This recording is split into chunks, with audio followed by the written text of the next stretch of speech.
5 years have passed since George Floyd was murdered, and yet the echoes of that day still reverberate through the heart of America.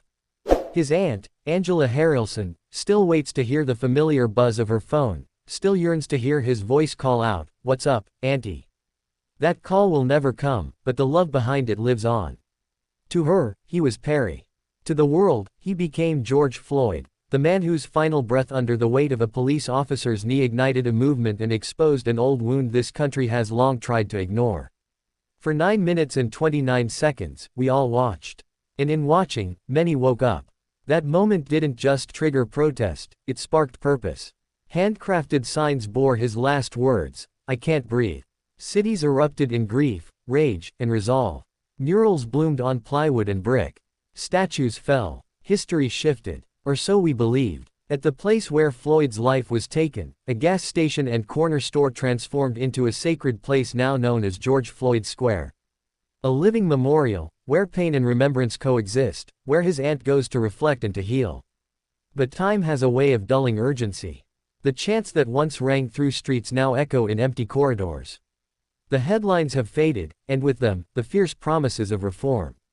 Across the country, signs of that movement have been torn down, defaced, forgotten. Where once stood bold declarations of justice, now there is silence. The future of George Floyd Square hangs in uncertainty, caught between city planning and the weight of history. The city of Minneapolis offered a compromise: traffic would return, but space would be preserved. A balance, they said. But to some, like Council Member Robin Wonsley, it feels like erasure. Letting buses roll across the very spot where Floyd died dishonors what happened there. It scrubs away the blood with bureaucracy. Andrea Jenkins, who represents the area, sees another path.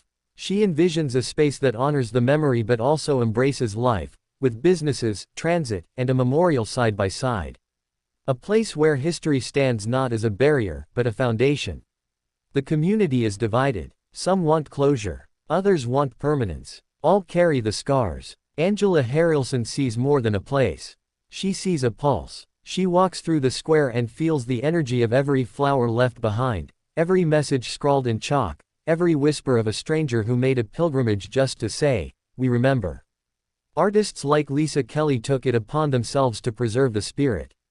Kelly gathered over 1,000 murals painted on boarded-up businesses, refusing to let their meaning be tossed in dumpsters.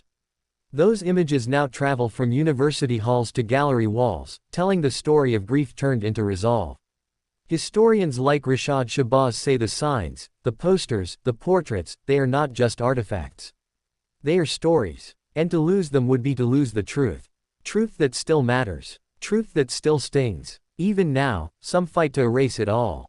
Murals come down. Confederate statues stay. In 2020, 170 Confederate symbols were removed. In 2024, just 2. Some, shockingly, have even been restored. What was once a tidal wave of racial reckoning has become a quiet stream, obstructed by politics and a shifting national mood. The Supreme Court rolled back affirmative action. Federal diversity programs have been gutted. A country that once marched now meanders. And in the background, whispers of the unthinkable, a possible pardon for Derek Chauvin. Though Trump says no, aides speak otherwise. It hangs in the air like a storm cloud, a symbol of regression. The Department of Justice, once promising systemic change, now retracts its findings. In Minneapolis, in Louisville, in Phoenix, in Memphis, promises made, promises pulled back. People are growing weary. A 2023 survey found 40% of Americans believed Floyd's death changed Black lives. By 2025, that number dropped to 27%. The movement, once full of hope, now gasps for air. But Harrelson refuses to give in to despair. She believes in the power of legacy. She believes people still care, even if the media doesn't show it. She sees it in the eyes of visitors who gather at the square. She hears it in the stories they tell, the candles they light, the prayers they whisper. This year, that square will once again come alive, not with protest, but with celebration. A 3-day festival will fill the space with music, faith, and hard conversations about grief, racism, and reform. They will call it Perry Talks. And when the music fades and the crowd disperses, Harrelson will take her moment. At the candlelight vigil, in the quiet, she will think of her nephew. Of the calls that no longer come. Of the man she knew, not the symbol the world made him.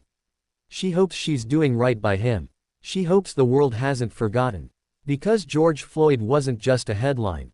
He was a son, a father, a friend, a man, and he was loved, still is, always will be.